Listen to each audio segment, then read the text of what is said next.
So today I'm going to be talking about Butter by Asako Yuzuki, a novel about a female gourmet cook who has been convicted of killing a string of men and the journalist who is intent on cracking her case. The novel is also based on a true story, but trust me, that little tagline makes this novel sound far more like a thriller than it actually is. Manako is in a Tokyo Detention Center where she has been convicted of murdering lonely businessmen who she seduced with her home cooking.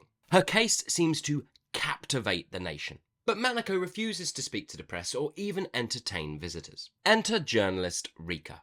Rita is also captivated by Manako's case and desperately wants to talk to her. After chatting with a friend, Rika realizes that maybe, just maybe, rather than talking to Manako about the murder, about the men, maybe she could entice Manako to talking to her if she writes to her about her food, her cooking, and her recipes. And of course, Manako responds. Now, Rika is the only woman in her office. She often works late and she rarely cooks for herself. Rika is hoping that the more she talks to Manako, the more she might soften, the more she might be willing to open up about the men she has been accused of killing. But as the visits between Rika and Manako progress, she starts to become more and more fascinated with food, learning to appreciate food. In fact, her chats with Manako become more a masterclass in cooking than they do any kind of journalistic research. But instead, what she finds happening is the profound effect Manako is having on her, not just her personality, but also her relationship with food. First and foremost, this is a novel about food. That really, at the heart of it, is what this novel is about. It is about Japan's relationship with food, about the preparation of food, about the act and the communion of coming together and eating, but most importantly, it is about women's relationship with food. Now, I was lucky enough to be touring Japan with my theatre company in 2011, and we started on the outskirts of Japan. I think we started in around Tottori, and then we made our way to Kochi, and then Yokohama, and then into Tokyo, and that was the kind of tour that my theatre company did.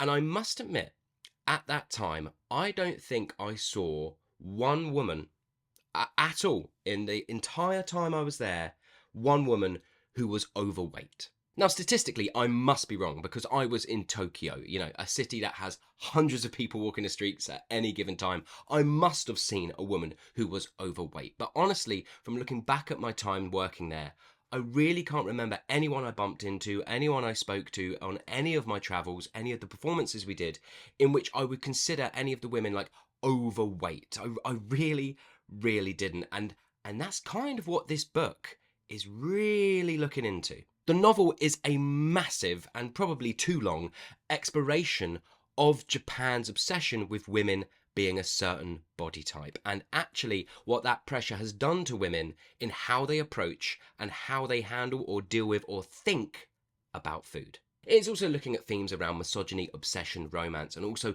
the pleasures of food. Oh yeah, and also butter. Funny enough, this book really goes all in on butter. Manako, as a character, drenches everything, and I mean everything she cooks, in butter. She starts talking about the simple pleasures of how half a lump of butter melted on just plain white rice is delicious, and it starts looking into sort of the rarity at the time when this book is set of how hard it was to get hold of butter, how butter is made, and yeah, the absolute flavour treat that is butter.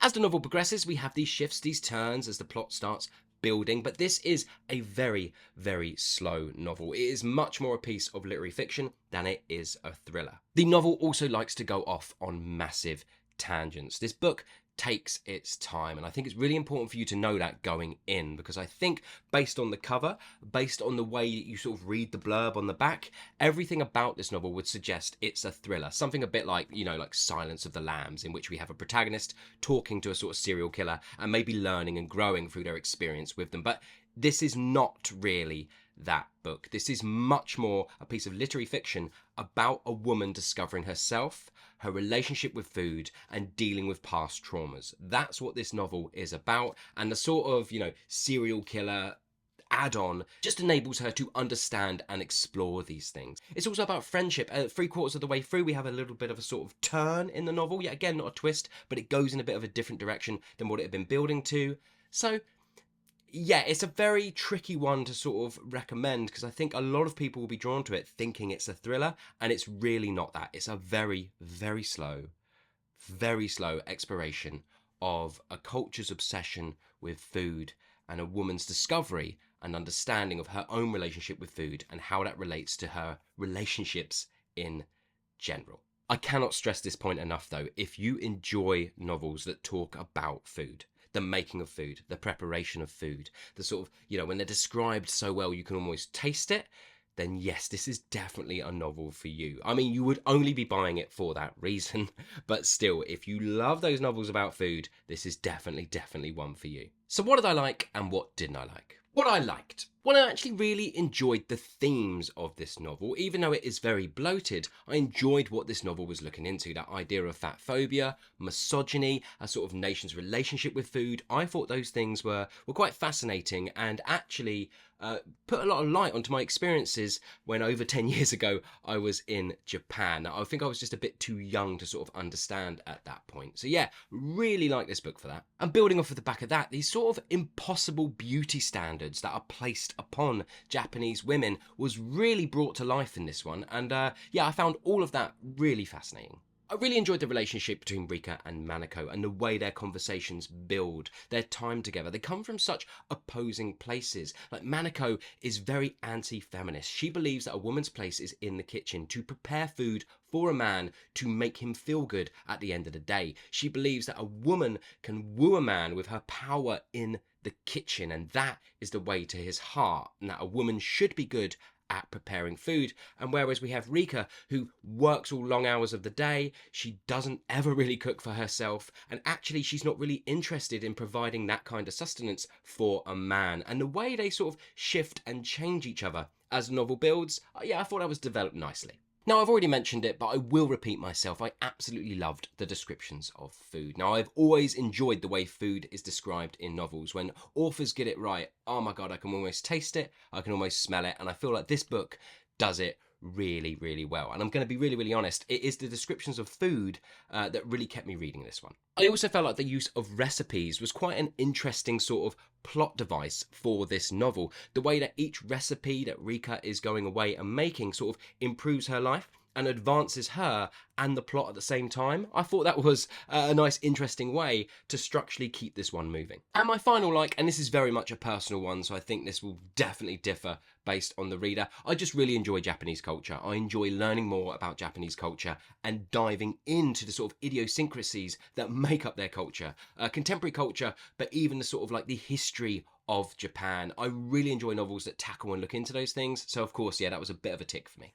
What didn't I like? Quite a lot, actually. But the main thing is that it is just far too bloated, like way too bloated. This book could have shaved off a lot, and I mean a lot. Now, it's not that some of the digressions that this novel goes on, sometimes I really enjoy a book that takes its time because it can explore the nuances of the themes or the overarching themes that are taking place within the novel. However, all of these massive tangents, these huge tangents that this novel goes on, they really don't develop any of the themes. They almost are saying the same thing over and over and over again. It's like slapping you in the face. It's almost like the novel was built for someone like a teenager who just needs the sort of themes of the novel repeated over and over and over and over and over again in order for them to understand. See, I love novels that go on massive tangents. If they sort of, yeah, as I've already mentioned, they explore the avenues, the character, the depths of things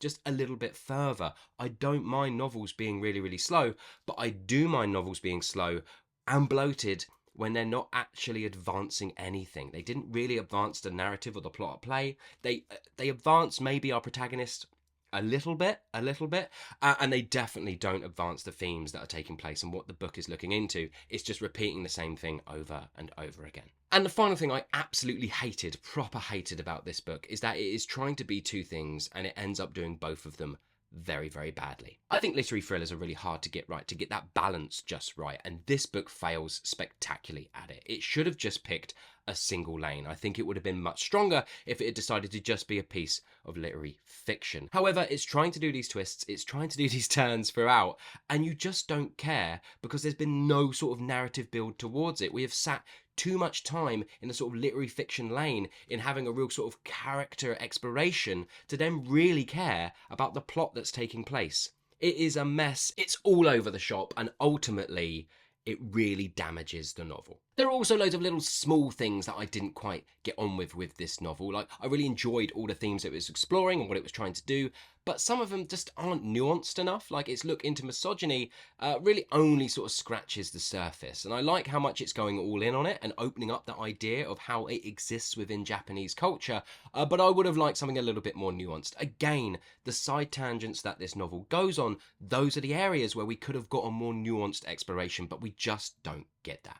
Overall, this novel was a fail for me. It's just nowhere near dark enough to be a really decent sort of serial killer thriller. We get barely any blood. Don't let these little bloodstains here fool you. There's no blood in this novel whatsoever. There's not really that much sort of like actual violence, you know, a sort of a creepiness, a disturbingness, the things that really kind of like freak you out a little bit, like Silence of the Lambs. It has none of that. And then when we look at the kind of like the character study that's taking place or the exploration of the themes, I enjoyed all of those elements, but they are no way near sort of in depth enough for me to really kind of like pause and think. It opened up a lot of ideas. There was loads of things that I connect to from my travels, and I did appreciate those things about it. But for your average reader, it's doing nothing well, except its exploration of food. If you enjoy novels about food, talking about food, descriptions of food, if you enjoy novels that spend pages and pages on the description and the preparation of food, then you are going to really enjoy this one. However, I would say that that's the only reason you would read this book. Okay, so if you enjoy descriptions of food in novels, like with people drinking wine, being at the table, food being prepared, if that's your thing, if you absolutely love that, then you should definitely pick this book up. But remember, that is the only reason you are reading this book. The only reason. And yeah, so this book is going to get 1 star from me. Well, that's a bit mean. Like 1.5? Like, kind of, you know, because it just failed at everything, really.